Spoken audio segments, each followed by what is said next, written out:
Começamos o programa de hoje falando sobre a Previdência Social, um assunto que tem sido muito discutido no Congresso ultimamente. Com as novas alterações, nós vamos saber também o que muda e quais as orientações para o produtor rural. A estudante de jornalismo Gabriele Ferreira traz mais detalhes para a gente. E é justamente para esclarecer o assunto e as dúvidas que você tem aí em casa que estamos hoje com o Procurador Federal Edgar Pagliarani. Para o produtor rural entender melhor quais são essas mudanças.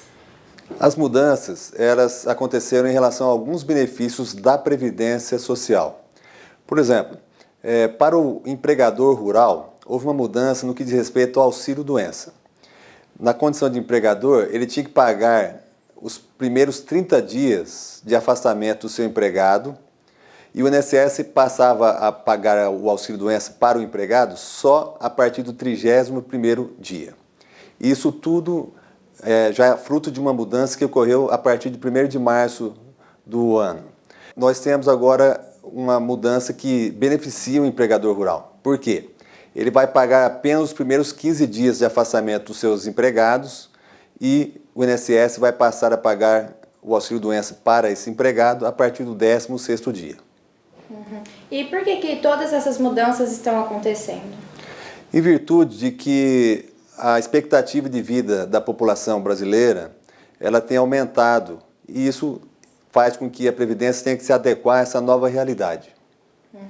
E tem a diferença, né, para se aposentar o empregador rural, o pequeno proprietário e o empregado, né? Sim. O empregado rural, ele se aposenta com as contribuições que são recolhidas pelo empregador e descontadas do empregado. O pequeno produtor, chamado também de segurado especial, ele se aposenta com base nas contribuições feitas sobre o produto da comercialização, ou seja, sobre a venda dos produtos que ele produz. Já o empregador rural, ele teria que se inscrever perante a Previdência, pagar as contribuições previdenciárias necessárias para só então ter direito aos benefícios previdenciários. O que acontece é que, em relação aos empregadores rurais, a maioria deles, pelo que nós sabemos, não faz a inscrição e nem faz os recolhimentos das contribuições. Isto vai fazer com que eles não tenham direito aos benefícios previdenciários. Ou seja, quando eles chegarem à idade de se aposentar, eles muito provavelmente não vão conseguir obter o benefício porque não fizeram os recolhimentos necessários para ter direito ao benefício. Tá? Então isso é uma coisa que muitos empregadores rurais desconhecem. E é importante que eles saibam disso para que tomem as precauções para que consigam obter os benefícios na época própria. Então é necessário fazer a inscrição perante a Previdência e fazer os recolhimentos. É preciso esclarecer que os recolhimentos que o empregador faz em relação aos empregados que ele tem não servem para a aposentadoria do próprio empregador. E tem os pontos negativos para o trabalhador rural? Veja bem, de uma forma geral, houve mudanças que vão tornar mais difícil a concessão de benefício ou facilitar. Vamos pensar em relação, por exemplo, à pensão por morte. A pensão por morte era concedida antes das mudanças com menos rigor. Agora existem outros requisitos que não existiam antes dessas mudanças recentes. Então vamos esclarecer o seguinte: a pensão por morte antes era concedida independentemente de contribuição. Portanto, se a pessoa começasse a pagar a Previdência hoje e falecesse nesse mesmo dia, ela poderia deixar uma pensão por morte para os seus dependentes, porque não se exigia uma contribuição mínima para a concessão.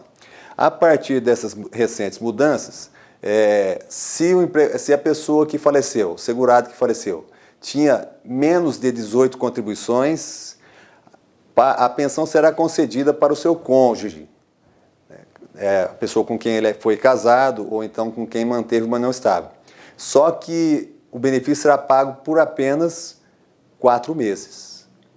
Uma outra exigência que surgiu é que, para a concessão do benefício de pensão por morte e pelo pagamento durante esses 4 meses, é necessário ainda que o casamento e a união estável tenham perdurado por mais do que 2 anos, certo? Se o casamento ou a união estável não perdurou por mais 2 anos, o benefício será pago só por 4 meses. E teve uma mudança também no tempo de contribuição? Isso. Na aposentadoria por tempo de contribuição, houve mudanças também.